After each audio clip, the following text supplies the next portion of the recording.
Anak durhaka abad modern. Kira-kira tahun lalu di Sulawesi Selatan ada anak usia 22 tahun lepas dari di apa itu opname karena dia penyakit diabetes. Masuk di opname, keluar opname, besoknya langsung mau pergi naik motor. Dilarang sama ibunya. Nak, kau baru keluar dari rumah sakit makan ongkos. Kalau kau keluar sakit lagi kamu, jangan kau keluar nak. Saya mau keluar, dilarang sama ibunya. Marah ini anak, dia tempeleng ibunya. Ditempeleng ibunya, dilihat sama bapaknya. Kurang ajar ini anak.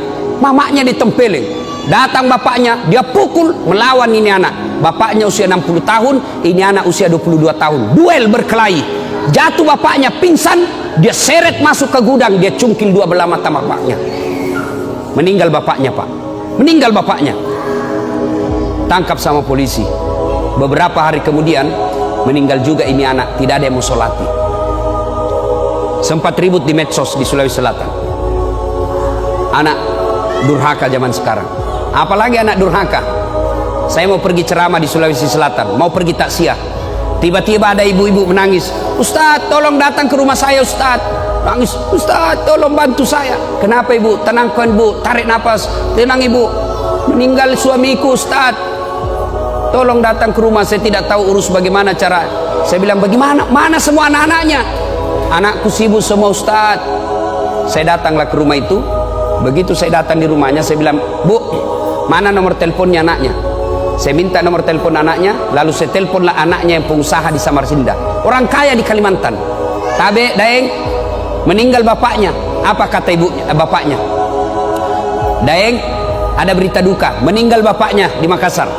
Apa kata anaknya? Oh, sudah lama memang sakit itu bapakku, Ustaz. Jadi saya bilang, jadi bagaimana Daeng? Ditunggu atau tidak? Apa jawabannya? Tidak usah ditunggu, Ustaz. Biar saya pulang tidak merubah keadaan. Jadi bagaimana? Silakan kirim SMS nomor rekeningnya Pak Ustadz. Biaya pemakaman dan pengurusan jenazah saya transfer, Ustadz saja yang ngurus. Anak durhaka, Pak. Bapak mau punya anak seperti itu? Mau punya anak seperti itu? Tentu tidak mau. Mau punya anak yang soleh dan soleha? Mau punya anak yang soleh dan soleha? Masukkan ke pondok anak kita. Coba kalau anak kita di pondok, Pak. Coba anak kita di pondok, sholat 5 waktunya berjamaah, makannya jelas halal, ucapan-ucapannya jelas tidak pernah bicara kotor, jelas dia tidak akan tersentuh oleh yang bukan muhrimnya, makanannya bagus, meskipun barangkali tempe, meskipun ala kadarnya, tapi halal. Tapi kalau anak kita di luar, mungkin di rumah makanannya ayam, tapi kalau dia keluar rumah, apa yang dimakan? Narkoba, lem pox, lem Korea.